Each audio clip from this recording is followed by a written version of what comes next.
Assalamualaikum warahmatullahi wabarakatuh. Bismillahirrahmanirrahim.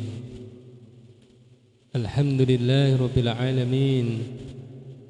Walladzi arsala rasulahu bil huda wa dinil haqq liyudhhirahu 'alad dini kullih walau karihal musyrikun. Para pemirsa yang dirahmati Allah Subhanahu wa taala, tibalah kita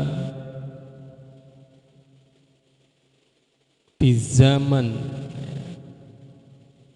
tibalah kita menapaki zaman yang begitu banyak fitnah, sehingga kita senantiasa harus waspada dan senantiasa minta pertolongan Allah agar dikuatkan iman kita.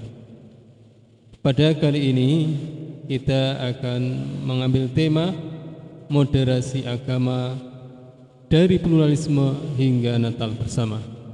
Untuk mempersingkat waktu, marilah kita saksikan bersama-sama.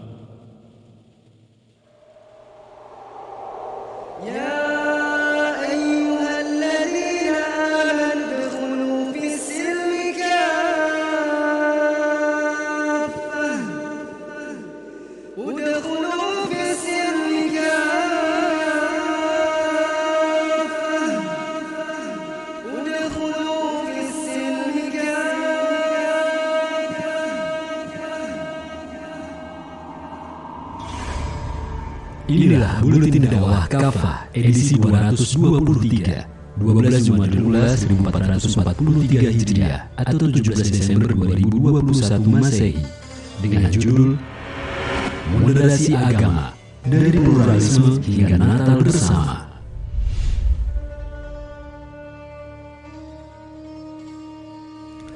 Isu moderasi agama makin menguat. Kemenak di bawah Yakut adalah di antara pihak yang paling gencar mengkampanyekan moderasi agama akhir-akhir ini. Isu ini terus diangkat sebagai isu yang seolah penting. Tentu saja sejalan dengan isu radikalisme yang juga terus-menerus diciptakan dan digembor-gemborkan. Padahal jelas, isu radikalisme tak jelas juntrungannya. Apa dan siapa yang disebut kelompok radikal masih samar. Yang tidak samar adalah isu radikalisme hanyalah kelanjutan dari isu terorisme yang sudah usang dan sudah tidak laku.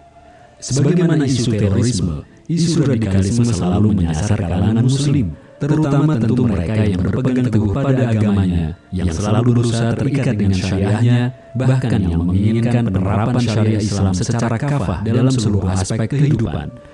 Lalu pada saat yang sama, diangkatlah moderasi agama sebagai antitesisnya. Motif politik. Paham moderasi agama secara garis besar adalah paham keagamaan yang moderat. Moderat sering dilawankan dengan radikal. Kedua istilah ini bukanlah istilah ilmiah, tetapi cenderung merupakan istilah politis. Kedua istilah ini memiliki maksud dan tujuan politik tertentu. Sebabnya, moderat adalah paham keagamaan Islam yang sesuai selera Barat, sesuai dengan nilai-nilai Barat yang notabene sekuler, yaitu memisahkan agama dari kehidupan. Sebaliknya, radikal adalah paham keagamaan, khususnya Islam, yang dilekatkan pada kelompok-kelompok Islam yang anti-Barat. Mereka adalah pihak yang menolak keras sekulerisme. Mereka inilah yang menghendaki penerapan syariah Islam secara kafah dalam seluruh aspek kehidupan. Sejak peledakan gedung WTC 11 September 2001, Amerika Serikat telah memanfaatkan isu terorisme sebagai bagian dari skenario globalnya untuk melemahkan Islam dan kaum muslim. Untuk itu para peneliti kemudian menganjurkan beberapa pilihan langkah bagi Amerika Serikat. Salah satunya adalah mempromosikan jaringan Islam moderat untuk melawan gagasan-gagasan Islam radikal.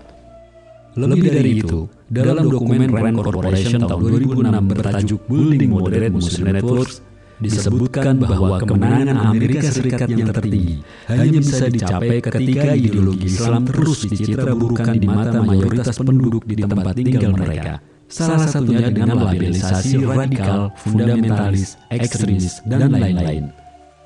Mantan Presiden Amerika Serikat George W. Bush pernah menyebut ideologi Islam sebagai ideologi para ekstremis. Bahkan oleh mantan Perdana Menteri Inggris Tony Blair, ideologi Islam dijuluki sebagai ideologi setan. Hal itu ia nyatakan di dalam pidatonya pada Konferensi Kebijakan Nasional Partai Buruh Inggris pada tahun 2005. Blair lalu menjelaskan ciri-ciri ideologi setan, yaitu menolak legitimasi Israel, memiliki pemikiran bahwa syariah adalah dasar hukum Islam, kaum muslim harus menjadi satu kesatuan dalam naungan khilafah, dan tidak mengadopsi nilai-nilai liberal dari Barat. Inilah yang dianggap sebagai paham keagamaan kelompok-kelompok radikal. Jika demikian, sikap keagamaan moderat adalah yang sebaliknya, yakni menerima legitimasi Israel, memiliki pemikiran bahwa syariah bukan dasar hukum Islam, dan kaum muslim tidak harus menjadi satu kesatuan dalam naungan khilafah, serta mengadopsi nilai-nilai liberal dari Barat. Pluralisme agama dan Natal bersama. Di antara sikap beragama yang dipandang moderat adalah keterbukaan terhadap pluralisme. Pluralisme adalah paham yang cenderung menyamakan semua agama. Semua agama dianggap benar oleh para pengusung pluralisme. Sebabnya, kata mereka, semua agama sama-sama bersumber dari mata air yang sama, yaitu sama-sama berasal dari Tuhan. Karena itu tidak aneh jika kaum pluralis rajin mempromosikan toleransi beragama yang sering kebablasan. Wujudnya antara lain seperti ucapan selamat Natal kepada kaum Nasrani, perayaan Natal bersama, doa bersama lintas agama, sholawatan di gereja, dan lain-lain. Semua itu tentu telah melanggar batas-batas akidah seorang muslim, telah mencampur adukan yang hak dengan yang batil. Semua itu bisa membuat seorang muslim murtad atau keluar dari Islam. Harus waspada. Nabi Muhammad SAW telah memerintahkan umatnya untuk selalu waspada agar tidak tergelincir dalam kesesatan dengan mengikuti keyakinan dan perilaku para penganut agama lain. Beliau antara lain bersabda, hari kiamat tidak akan terjadi hingga umat meniru generasi-generasi sebelumnya, sejengkal demi sejengkal, sehasta demi sehasta. Ditanyakan, wahai Rasulullah, apakah seperti Persia dan Romawi? Beliau menjawab, manusia mana lagi selain mereka itu? Hadis riwayat Al-Bukhari nomor 7319. Beliau pun bersabda, sungguh engkau akan mengikuti tradisi orang-orang sebelum kalian, sehasta demi sehasta, sejengkal demi sejengkal. Bahkan andai mereka masuk lubang biawak, niscaya kalian mengikuti mereka. Kami bertanya, wahai Rasulullah, Yahudi dan Nasranikah mereka? Beliau menjawab, siapa lagi kalau bukan mereka? Hadis riwayat Al-Bukhari nomor 7320. Ibnu Hajar Asqalani dalam kitabnya Fathul Bari menerangkan bahwa hadis nomor 7319 berkaitan dengan ketergelinciran umat Islam karena mengikuti mereka dalam masalah tata negara dan pengaturan urusan rakyat. Adapun hadis nomor 7320 berkaitan ketergelinciran umat Islam karena mengikuti mereka dalam masalah akidah dan ibadah. Dalam konteks akidah dan ibadah misalnya, ada sebagian muslim yang berpendapat tentang kebolehan mengucapkan selamat Natal kepada kaum Nasrani, bahkan kebolehan mengikuti perayaan Natal bersama. Padahal jelas, segala bentuk ucapan selamat dan apalagi mengikuti perayaan hari-hari besar orang kafir adalah haram. Dasarnya antara lain adalah firman Allah SWT yang menyatakan salah satu sifat hambanya atau ibadur rahman, dan mereka tidak menyaksikan kepalsuan. Terjemah Quran Surah Al-Furqan ayat 72. Ketika menafsirkan ayat ini, Imam Al-Qurtubi menyatakan maknanya adalah tidak menghadiri dan menyaksikan setiap kebohongan dan kebatilan. Azur adalah setiap kebatilan yang dihiasi dan dipalsukan. Zur yang paling besar adalah berlaku syirik dan mengagungkan berhala. Ini adalah penafsiran Abu Dahlak, Ibnu Zaid, dan Ibnu Abbas radhiyallahu anhu. Dalam pandangan Islam, peringatan Natal adalah kebatilan atau kebohongan. Alasannya, peringatan Natal adalah peringatan atas kelahiran Nabi Isa alaihissalam sebagai salah satu oknum Tuhan. Jelas, majelis yang di dalamnya ada pengakuan bahwa Isa alaihissalam adalah anak Tuhan adalah majelis yang batil. Kemudian Rasulullah juga bersabda, sungguh setiap kaum mempunyai hari raya, dan ini Idul Adha dan Idul Fitri adalah hari raya kita. Hadis riwayat Bukhari dan Muslim. Di sini dapat dipahami bahwa setiap umat mempunyai hari raya sendiri-sendiri. Karena itu umat Islam tidak perlu ikut-ikutan merayakan hari raya umat yang lain. Selain itu Sayyidina Umar bin Khattab radhiyallahu anhu pernah berkata, jauhilah oleh kalian musuh-musuh Allah pada hari raya mereka. Hadis riwayat Al-Bukhari dan Al-Baihaqi. Karena itu Imam Jalaluddin Asyuyuti Asy-Syafi'i berkata, Ketahuilah bahwa tidak pernah ada seorang pun pada masa generasi salaf dari kaum muslim yang ikut serta dalam hal apapun dari perayaan mereka. Lalu Imam Ibnu Qayyim al-Jauziyah, ulama mazhab Hanbali, juga berkata, adapun memberi ucapan selamat pada syiar-syiar kekufuran yang khusus bagi kaum kafir adalah sesuatu yang diharamkan berdasarkan ijma atau kesepakatan para ulama. Contohnya adalah memberi ucapan selamat pada hari raya dan puasa mereka seperti mengatakan, semoga hari ini adalah hari yang berkah bagimu. Bisa juga dengan ucapan selamat pada hari besar mereka dan semacamnya. Kalau memang orang yang mengucapkan hal ini bisa selamat dari kekafiran, dia tidak akan lolos dari perkara yang diharamkan. Ucapan selamat hari raya seperti ini pada mereka sama saja dengan kita mengucapkan selamat atas sujud yang mereka lakukan pada salib. Dari semua hal tersebut di atas, jelaslah bahwa kaum muslim dilarang ikut dalam perayaan Natal, apalagi yang dilakukan di dalam gereja, termasuk sekedar mengucapkan selamat Natal kepada kaum Nasrani. Karena itu, fatwa MUI tanggal 7 Maret 1981 yang mengharamkan umat Islam merayakan hari Natal sudah tepat. Wallahu a'lam bishawab.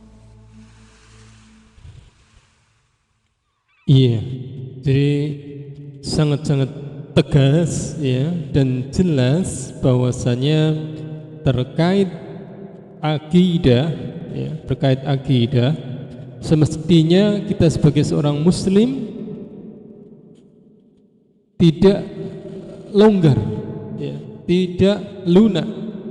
Maka dari itu upaya untuk melunakkan tersebut ya, orang-orang kafir itu membikinlah cara-cara atau sudah meng-create atau membuat desain-desain yang dimana ketika kita tidak mau menjalani apa yang dia buat ya, sebagaimana yang ada dalam dokumen RAND Corporation 2006 Building Moderate Muslim Network, di sana disebutkan bahwa kemenangan Amerika Serikat yang tertinggi hanya bisa dicapai ketika ideologi Islam itu terus dicitra burukan di mata mayoritas penduduknya di suatu tempat tersebut. Maka tidak ada cara yang lain kecuali mereka itu harus membuat label-label yang telah mereka siapkan. Apa diantaranya? Diantaranya adalah labelisasi radikal ya, julukan radikal, julukan fundamentalis, julukan ekstremis dan semacamnya. Kalau di negeri kita ya akhirnya ada muncul Islam Nusantara ya, jaringan Islam liberal dan lain sebagainya. Itu adalah upaya-upaya yang dibuat oleh musuh-musuh Islam agar kita itu ya tidak dekat-dekat dengan Islam atau tidak mendalami Islam yang sesungguhnya, yang kafahnya itu. Sehingga mereka juga membuat atau membuat kriteria-kriteria di mana ketika kriteria itu menyalahi yang diinginkan mereka ya, maka kriteria itu akan mereka sebut kita itu sebagai radikal tadi, fundamentalis tadi, ekstremis tadi. Di antaranya adalah mereka itu sudah membuat ciri-ciri ya, ciri-ciri ideologi yang pro dengan mereka itu adalah ketika ideologi itu adalah pro melegalkan Israel misalnya, kemudian memiliki pemikiran ya bukan syariah yang menjadi dasar hukum Islam dan seterusnya dan seterusnya. Maka dari itu semestinya kaum muslimin waspada sebagaimana hadis Bukhari tadi ya, yang di sana dijelaskan la tatba'unna sanana man kana qablakum sibran bi shibran ya, shibran bi shibran bi shibran, dhira'an bi dhira'in, hatta law dakhalu juhra dhabbin tabi'tumuhum qulna ya Rasulullah ya Rasulullah al-Yahud wan Nasara, qala faman. Sungguh engkau akan mengikuti tradisi orang-orang sebelum kalian sehasta demi sehasta, sejengkal demi sejengkal. Bahkan andai mereka masuk lubang biawak pun niscaya kalian mengikuti mereka. Kami bertanya, wahai Rasulullah, Yahudi dan Nasranikah mereka? Beliau menjawab, siapa lagi kalau bukan mereka. Hadis riwayat Bukhari nomor 7320. Para pemirsa yang dirahmati Allah, jadi kita hidup di zaman penuh fitnah ini harus senantiasa berpegang teguh kepada dinul Islam. Demikian ya hikmah daripada buletin kafah kali ini. Imam Ibnu Hajar Al-Haytami Asy-Syafi'i berkata, wa min aqbahil bid'i muwafaqatul muslimina an-nasara fi a'yadihim bitashabbuh bi aklihim wal hadiyati lahum wa qabuli hadiyatihim fi. Di antara bid'ah yang paling buruk adalah kaum muslim mengikuti kaum Nasrani dalam hari raya mereka, meniru mereka dengan memakan makanan mereka, memberi hadiah kepada mereka dan menerima hadiah dari mereka. Demikian yang bisa kita saksikan dan kita lihat bersama-sama bahwasanya yang namanya moderasi agama, dari pluralisme hingga Natal bersama itu adalah upaya yang terus mereka gencarkan. Maka dari itu waspadalah. Akhirnya wa'afu minkum illa liqa. Wassalamu alaikum warahmatullahi wabarakatuh.